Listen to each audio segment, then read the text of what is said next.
শাহিন ভাই, আমার শেষ প্রশ্ন, নারী ও শিশু বিষয়ক উপদেষ্টা শারমিন এস মুর্শিদ বলেছেন মাদ্রাসাগুলোতে ছেলে শিশুদের বলাৎকার করা হচ্ছে, এবং এই প্রসঙ্গে আমি তার একটা সংক্ষিপ্ত ছোট্ট একটা ক্লিপ দেখাই। এখানে ছোট্ট ছোট্ট ছেলেদের সেক্সুয়ালি অ্যাবিউজ করা হয় এবং সেই অ্যাবিউজের কারণে এই বাচ্চাটা তার জীবনের শুরুতেই যে বিকাশটা তার ঘটার কথা সেটা ব্যাহত হয়ে যায়।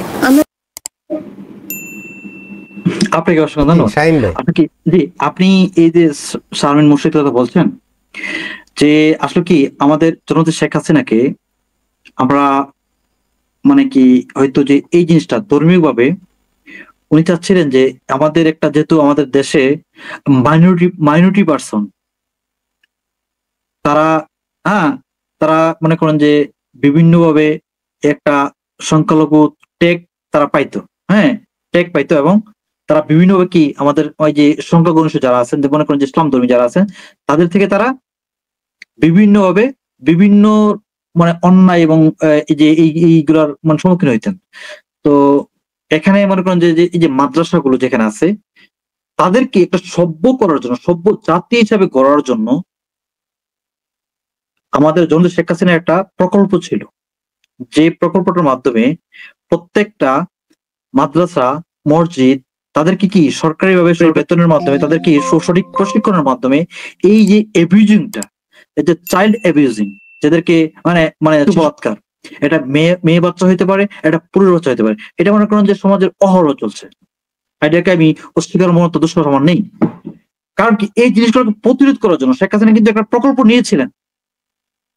এখন আজকে যেই কাজগুলো আমরা দেখতে পাচ্ছি, যে এই যে শেখ হাসিনার যে একটা প্রকল্পটা ছিল, এটা কিন্তু যদি হয়তো সময় সাপেক্ষে যদি এটা সম্পূর্ণভাবে বাস্তবায়ন হইতো, তাহলে কিন্তু এই যে অভিযোগটা থাকবে না। তো উনি কিন্তু চাচ্ছে যে প্রশিক্ষণের মাধ্যমে সুযোগ্য ব্যক্তি, বাংলাদেশ একটা ধর্মপরায়ণ দেশ, সেখানে মনে করেন যে ধর্মের বিপক্ষে গিয়া, মনে করেন যে আপনি ইসলাম ধর্ম অনুসারী, আপনি ইসলামের বিপক্ষে গিয়া একটা মেজরিটি পার্সন, তো আপনার আপনার দেশকে পরিচালনা করা সম্ভব না। মনে করেন যে যারা মাইনরিটি আছে, তাদের বিপক্ষে গিয়েও যেরকম মনে করেন যে কোনো কাজ করা সম্ভব না, কারণ আন্তর্জাতিক চাপ থাকবে।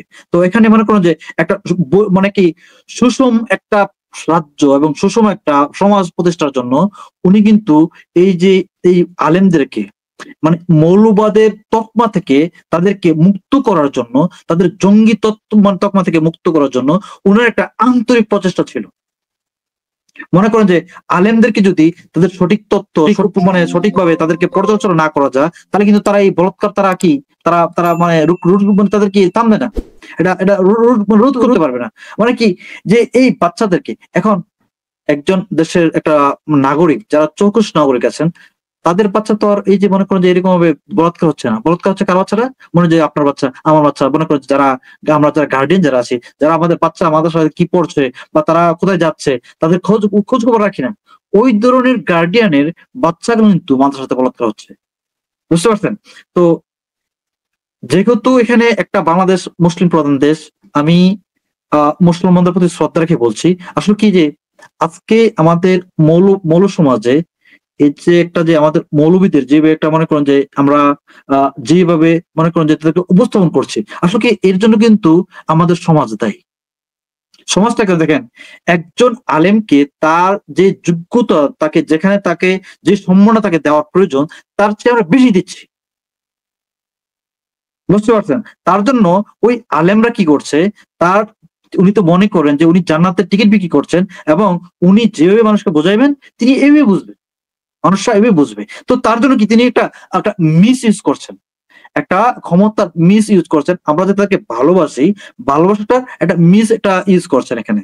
তো এই জিনিসটা মূলত যদি আপনি তাদেরকে সঠিক গাইড এবং সঠিক পরিচর্যা না করতে পারেন মাদ্রাসাগুলো এবং মসজিদগুলো, তাহলে কি এই যে এভিজনটা বন্ধ হবে না। এখন এভিজনটা বন্ধ হওয়ার জন্য কি করার প্রয়োজন? তাদেরকে সিসি ক্যামেরা আনার প্রয়োজন, তাদেরকে সঠিক তত্ত্বাবধান করার প্রয়োজন, তাদেরকে সার্বক্ষণিক চকচকে রাখার প্রয়োজন। এখন কিভাবে করবেন? মনে করেন যে একটা সরকার যদি এই প্রসঙ্গে একটু অ্যাড করি, তাহলে আলোচনা করতে সুবিধা হবে। শারমিন মুর্শিদ কিন্তু উনি বলেছেন যে মাদ্রাসাগুলোকে তারা তদারকি করবেন, মাদ্রাসাগুলো সবসময় খোলা থাকতে হবে, যে কোনো সময় সরকারি লোক মাদ্রাসাগুলোতে ঢুকবেন এবং তারা সেগুলো তদন্ত করবেন এবং বাচ্চাদের সাথে তারা কথা বলবেন। এই ক্ষেত্রে তাদেরকে কোনোভাবে বাধাগ্রস্ত করা যাবে না। এই ধরনের একটা উদ্যোগ সরকারের পক্ষ থেকে নেওয়া হচ্ছে। উদ্যোগটা কেমন হবে মনে করেন? জি, আপনার আমি বলছি এই উদ্যোগটা এই শারমিন মোর্শেদা না, এই উদ্যোগটা আমাদের জন্য শেখ হাসিনারই ওই প্রকল্পটা ছিল, বুঝতে পারছেন? ওই প্রকল্পটা আগেই ছিল। ওই আগের প্রকল্পটা তারা দেখতে পারছে যে মাদ্রাসাগুলোতে বলাৎকার হচ্ছে, মাদ্রাসাগুলোতে এই ধরনের অপবাদগুলো হচ্ছে, জঙ্গি তৎপরতা বাড়ছে। তো আপনার এই জঙ্গি তৎপরতা দেখেন, যে শেখ হাসিনা সরকার যেভাবে চাচ্ছিল যে মাদ্রাসাগুলোকে যদি আপনার রাষ্ট্রায়ত্ত করা হয়, তাদেরকে যদি মনে করেন রাষ্ট্রের মানে রাষ্ট্রের টাকায় তাদেরকে ভরণ পোষণ দেওয়া হয়, তাতে হয়তো তাদের মস্তিষ্ক এবং মানসিকতা চেঞ্জ হতে পারে। এক তো মনে করেন যে তারা বিভিন্ন ভাবে সমাজ থেকে, ঠিক আছে, সমাজের অর্থায়নে তারা মনে করেন যেন বেতন পায় না, তাদের মানসিক চাপ, তাদের মানে অনেক ধরনের সমস্যা জর্জরিত।